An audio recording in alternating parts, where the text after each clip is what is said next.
Dobrodošli u Gospodarsku školu Varaždin. U ovom videu ćemo vam predstaviti našu školu i uspjeh učenika. Pa krenimo!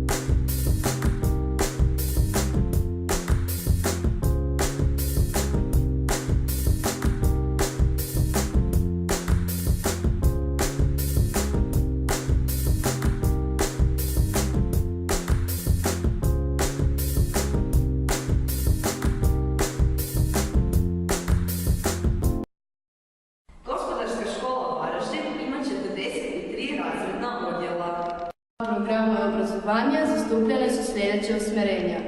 Trogodišnji programi, konobar, kuhar i prodavač. Četverogodišnji programi komercijalist, ekonomist, upravni referent, poslovni tajnik, Hoteljersko-turistički tehničar, turističko-hoteljerski komercijalist i već 2 godine ekonomska i turistička gimnazija.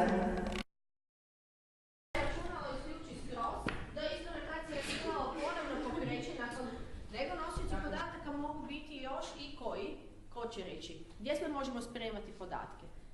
Gdje smo vi spremate svoje podatke? CD. Može biti na CD-u, dobro. Gdje još?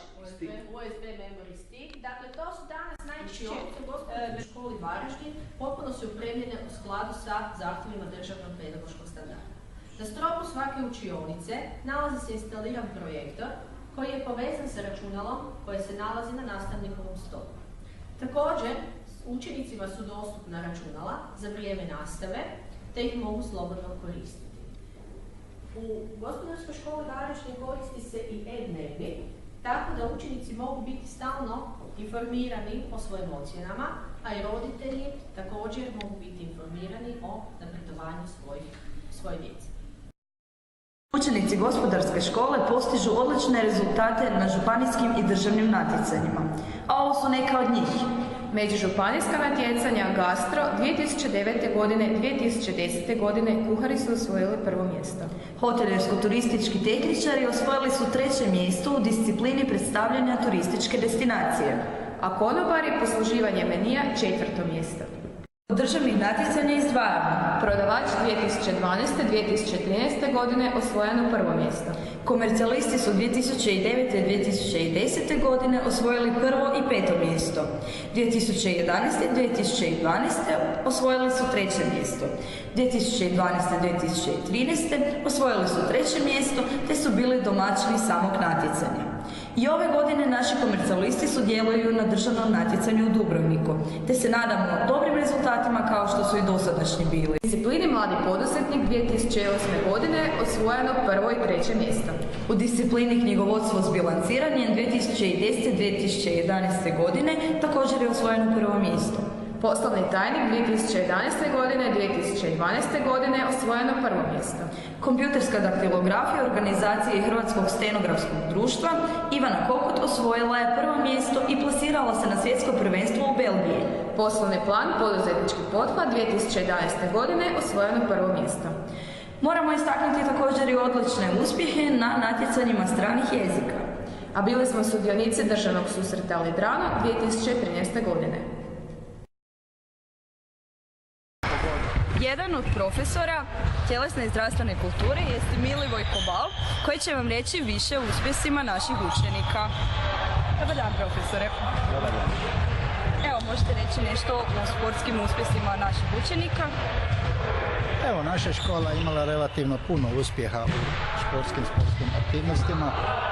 Tamo od 1996. kad je osnovano školsko sportsko društvo, pa do dana današnjega nastupali smo gotovo u svim onim disciplinama koje inače propisuje Hrvatski školski sportski savez. Sad, koji su bili najbolji rezultati? Recimo, nogometaši smo imali 5 puta su bili državni prvaci, s time da smo 2 puta obranili. Znači, prostrti prvaci, stolno tenisačice su bile prvakinje države. onda odbojkaši i odbojkašice su bile druge i treće.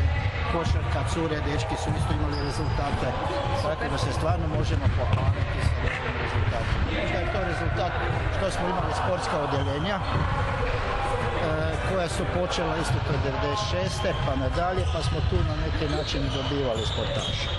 Odlično, hvala vam puno. Dobar dan, dobrodošli u školsku knjižnicu Gospodarske škole. Evo, knjižnica se sastoji od dvije prostorije. Ovaj tu ljepši prostor je uglavnom lektirna građa, zatim imamo referentnu zbirku. Imamo nešto beletristike za slobodno čitanje.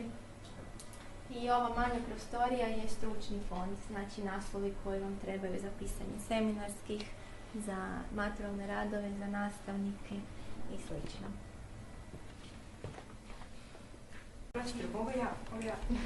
Koliko knjiga ima u našoj knjižnici? Pa imamo preko 10.000 knjiga. Isto tako knjižnica ima čitateljski klub koji se sastaje jednom mjesečno. Često se održavaju predavanja, barem jednom mjesečno, na razne teme javnog i kulturnog karaktera. Ja sam tak gladna. Mogu bi do piceka? Idemo. Sigurno vas zanima tko je Picek. Vladimir Vrabec, zvani Picek, je jedan od legenda naše škole. On već godinama hrani naše učenike.